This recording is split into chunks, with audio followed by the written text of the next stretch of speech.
Magandang araw mga kabayang karista. Ito na naman po si Jigs na magbibigay sa inyo ng giya ngayong araw ng linggo. Ito'y walang halong information at sariling review lamang, no. Race number 1, dito po may 7 kalahok, no. Ang distansya ay 1300 meters, no.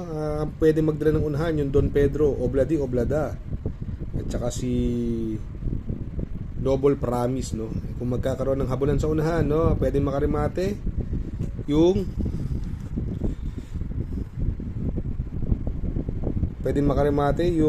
numero 7, Stripe of Pig, maganda numero, nasa labas, sakay ni Boss Jenjen Huko, no? Charm Boy, paumentong kabayo, may prebang puno 13 media, no, sa 1200 meters, no?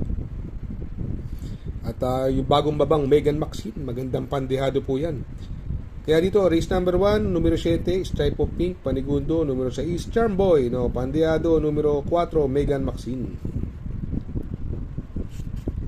Sa race number 2 naman po tayo, no? Itong race number 2, first leg, 3-year-old locally bred stakes race to. Full gate po tayo. First choice ko po rito, numero 2, Sultan Bell. Itong si Sultan Bell, maganda tinakbo nakaraan. Na tersero, kila Black Eagle, segundo si Diamante, no? Ito po ang bandera doon, no? Although pwede magbigay ng pressure yung Brown Tiger, pero ibang klase tinakbo ni Sultan Bell, no? Parang pa-improve tong kabayong ito. Tingin ko pwede magbigay ng magandang laban yung na dumating ng pang-apat, yung numero 3, si Rapido, sakay ni Uno Hernandez, paumentong kabayo din. Although pwedeng manyamado si Cunningham, pero doon ako sa dalawa. First choice, numero 2, Sultan Bell. Second choice, numero 3, Rapido. Sa race number 3 naman po tayo. Ito yung na-cancel na karera dahil nag-down ang system ng Metroturf. 2026 Pilracom Chairman's Cup Group 2, no? Meron po tayong 8 kalahok, no? First choice ko, numero 2, King James, no? Si King James, walang solo air siya rito. Punishing 2,000 meters ang distansya. Baka makapagpahinga sa unahan. Jackie NG Esteban, na ipanalo niyang diyado to. Gamay niya po to. Second choice ko po, yung numero 1, Midnight Bell. Itong si Midnight Bell po, magaling po dito yan sa PJC. Dito po nag-i-ensayo lahat ng kabayo ni Bell Racing, no? At lately sa stakes race, kung hindi mananalo, segundo yan, no? Gamay ni Uno Hernandez. Yung mga nangungursunado ng pandehado dyan, pwede nyong isama yung numero 3, Marvelous Maxine, coupled with Swift Andre. Pang mahabang distansya to. Sa tingin ko, ito magandang pandehado, pwede nyo pong isama sa mga exotic bets nyo yan. Kaya dito sa race number 3, Pampermero, numero 2, King James, Panigundo, numero 1, Midnight Bell, pandehado, numero 3, Marvelous Maxine, coupled with Swift Andre. Sa race number 4 naman tayo, first leg, Hopeful Stakes race, no? 1,650 meters ang distance, no? May 7 kalahok, no?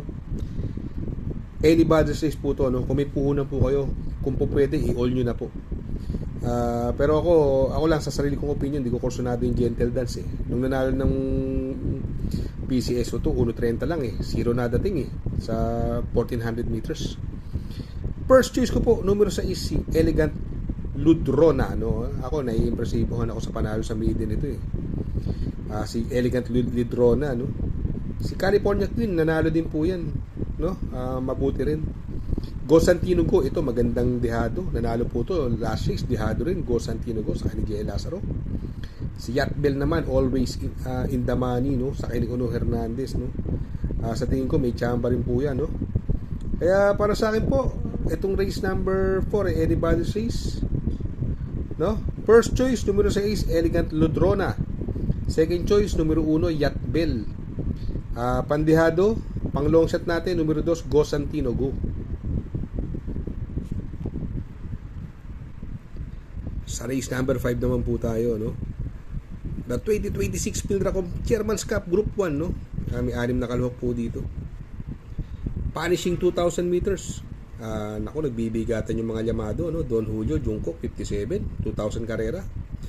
Alam niyo naman, pag mabigat, palayo ng palayo ang distansya, siyempre, pabigat ng pabigat yan dahil siyempre, mahaba distansya, takbo ng takbo, pabigat, pahirap ng pahirap. Kaya siguro, papaboran ko rito yung solo area, numero 3, Bea Bell, no? Sa ni Uno Hernandez. Siya makauna rito, solo ere, no? Although tinalo ni Jungkook yan, sinundan lang din nakaraan eh. Kaya lang, hindi naman ganun kabibigat ang mga timbang nila. Pero siya na rin tingin ko makakalaban. Numero 6, Jungkook, no? Yung mga nais na magdihado dyan, pwede nyo isama. Numero 1, Circus Crowd. Nako, nakailang panalo na sa PJC yan. Masyadong mabuti rito yan sa PJC. Kaya sa race number 5, first choice, numero 3, Bea Bell. Second choice, numero 6, Jungkook. Pandiado, pang long shot natin, numero 1, Circus Crowd. Sa race number 6, no? First leg, Triple Crown Stakes race, no? Yung main event po natin. 1,600 meters, 650 meters, no? Naku, matutunghayan natin yung undefeated, numero 3, Isabel. Tinalo ni Isabel yan, si Black Eagle. Nalucha pa ni Brown Tiger yan. At nadjab pa ni Black Eagle yan. Nakakuha pa ng liig yan sa rektahan. Pero, tuno abil. Ang galing nung Isabel. Nung pinitik yung kabayo, malayong nanalo eh. Hindi masyadong persado. Mga 5-6 na kabayo, nagpreba ng 1.24 sa 1,400 meters, no? Although ngayon may mabibilis din, andyan yung Diamante at si Black Eagle, pwedeng ma-upset, no? Kung may a-upset, syempre hindi rin mate. Yung nanalo sa sweepstakes na bugal-bugal ko rin mate, yung numero 2, si Bermuda Triangle, no? Siya po may chamba, no? Pero kung hindi magbabago kondisyon ni Isabel, tingin ko malayo uli mananalo to. Kaya sa race number 6, first choice, numero 3, Isabel. Second choice, numero 2, Everest, coupled with Bermuda Triangle. Sa race number 7 naman po tayo, no? Dito meron po tayo 10 kalahok, 1,300 meters ang distance. Ito, nung karera, kinulang lang, galing bakasyon. Numero 6, Ghost, segundo pa rin dumating sa akin ni Jan Alvin Guse. Siya po ang first choice natin dyan, no? Second choice, tingin ko magdadala ng unahan, numero 7, Fields Amor, no? Although andyan yung Doña Patsy, pwede mabigay ng konting pressure. Pero syempre, mas mababa naman ng laban ngayon ni Fields Amor, no? Kaya dito, sa race number 7, first choice, numero 6, Ghost. Second choice, numero 7, Fields Amor. Sa race number 8 naman po tayo, no?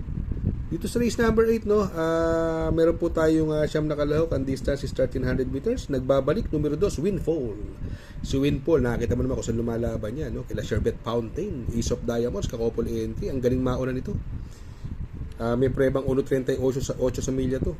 Pag pinauna to, mukhang mahirapan sila rito, no? Kaya para sa akin, to race number 8, sosolohin ko na po yan, numero 2, Windfall. Sa race number 9 naman po tayo, no? Ito sa race number 9, no, meron po tayong 7 kalahok at another 1,300 meters ang distance, no. Dito nagbabalik numero 7, Levitating, no, dihado sa Kitty, pero magaling dito yan sa PJC, no. Medyo laos yan sa Metro Trap. Dito sa PJC nakadalawang panalo yan at hindi nang pinareremate na isasabay or naiuuna pa tong kabayo, no. Siya tingin ko first choice ko diyan, no. Second choice numero 3 si Ginger Cat. Inayaw na nung karera ito eh. Siya po may best time dito, 1.27. Pero sa tingin ko, siya yung matinding makakalaban ni Levitating. Kaya dito sa race number 9, first choice numero 7, Levitating. Second choice numero 3, Ginger Cat. Sa race number 10 naman po tayo, no? Sa last and final race, no? Meron po tayong 8 kalahok at distansya ay 1,300 meters. Muling makikita natin, matutunghayan, nagbabalik numero 8, Ace of Diamonds, no? Maganda kanyang barrier, 1 Gs, no? Tingin ko, andyan lang si Andy Amo Aperense, pero talunan niya na yan eh, tsaka si Birchstone, no? Magaling mauna si Ace of Diamonds, no? Kung magkakaroon na lutsyan si Andy Amo at tsaka si Ace of Diamonds, pwedeng lumimate yung numero 1, ready to risk it all, no? Si Birchstone, ang sama ng tinakbo nung last run eh. Kaya sa race number 10, first choice numero 8, Ace of Diamonds. Second choice numero 1, ready to risk it all. Shout out nga pala kay Sir Pax ng Barkadahan OTV. Located po siya sa 1139 New Antipolo Street, Corner Vargas. Malapit lang po sa Abad Santos, yung bagong ginawang tulay. Very convenient and attentive po ang mga tao. Pwede po kayong mag-EB at party while betting on racing.